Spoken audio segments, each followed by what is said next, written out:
रोजमर्रा का संबंध आप ही के लोगों के जिम्मे है और इसलिए इस प्रकार के विचार विमर्श का महत्व बहुत बढ़ जाता है। हमारे देश के नागरिकों ने बहुत लंबे अरसे से शहरों के विकास को लेकर भाजपा पर जो विश्वास रखा है उसे निरंतर बनाए रखना, उसे बढ़ाना हम सभी का दायित्व है। शायद आप लोगों में से जो लोग जनसंघ के जमाने की बातें जानते होंगे तो कर्नाटका में उडुपी नगर पालिका, जनसंघ के लोगों को वहां के लोग हमेशा काम करने का अवसर देते थे उडुपी, और जब स्पर्धाएं होती थी उडुपी हमेशा देश में अव्वल नंबर पर रहता था परफॉर्मेंस में। मैं ये जनसंघ के कालखंड की बात कर रहा हूं। यानी तब से लेकर अब तक सामान्य मानवी के मन में एक विश्वास पैदा हुआ है कि अगर ये व्यवस्थाएं भाजपा के कार्यकर्ताओं के हाथ आती हैं तो वो जी जान से जो भी सीमित संसाधन हो उसको लेकर के लोगों के जीवन में कठिनाइयां दूर हो, सुविधाएं उपलब्ध हो और विकास प्लान्ड वे में हो, हैफाजेड ना हो। साथियों, आज आप सभी जिस अहमदाबाद शहर में हैं उसकी अपनी बहुत बड़ी प्रासंगिकता है। सरदार वल्लभ भाई पटेल कभी अहमदाबाद म्युनिसिपैलिटी पार्टी में चुने हुए सदस्य हुआ करते थे, कभी मेयर के रूप में भी अहमदाबाद का नेतृत्व उन्होंने किया था और यहीं से उनकी जो शुरुआत हुई देश के उप प्रधानमंत्री पद तक पहुंचे। सरदार साहब ने दशकों पहले म्युनिसिपैलिटी में जो काम किए उसे आज भी बहुत सम्मान से याद किया जाता है। आपको भी अपने शहरों को उस स्तर पर ले जाना है कि आने वाली पीढ़ियां आपको याद करके कहें कि हां, हमारे शहर में एक मेयर हुआ करते थे तब ये काम हुआ था, हमारे शहर में भाजपा का बोर्ड चुन करके आया था तब ये काम आया था, भाजपा के लोग जब यहां सत्ता में आए थे तब इतना बड़ा परिवर्तन आया था। ये लोक मानस में स्थिर होना चाहिए।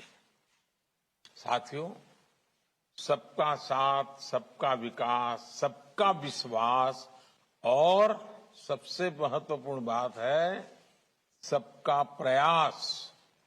ये जो वैचारिक परिपाटी भाजपा ने अपनाई है वही हमारे शासन के, गवर्नेंस के मॉडल के, डेवलपमेंट के मॉडल के, हमारे शहरी विकास में भी वो झलकती है।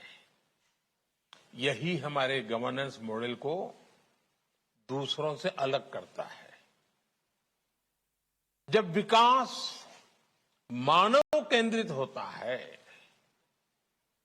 जब जीवन को आसान बनाना, ईज ऑफ लिविंग सबसे बड़ी प्राथमिकता होती है तो सार्थक परिणाम जरूर मिलते हैं।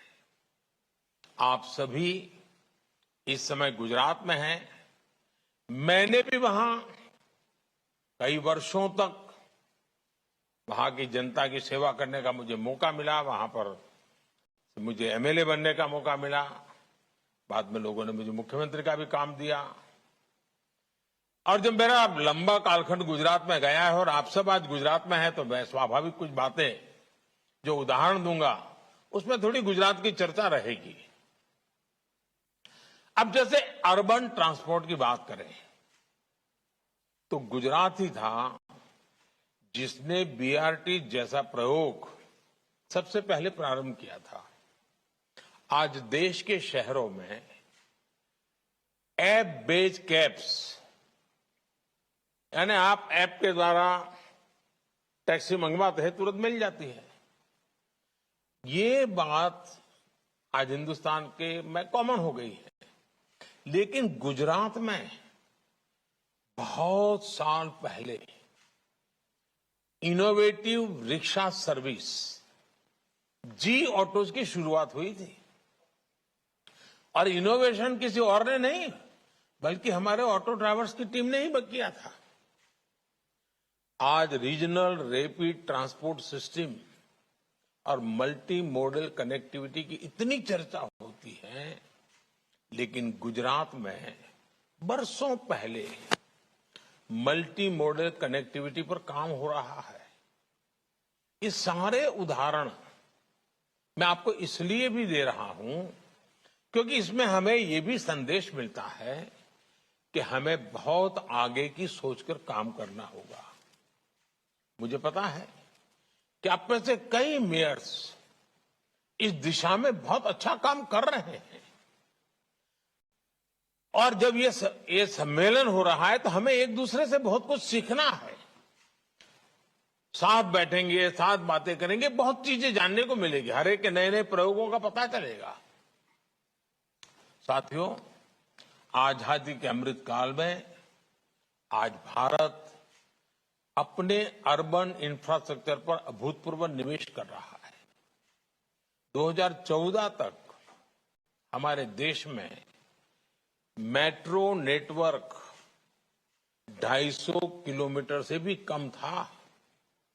आज देश में मेट्रो नेटवर्क 775 किलोमीटर से भी ज्यादा हो चुका है।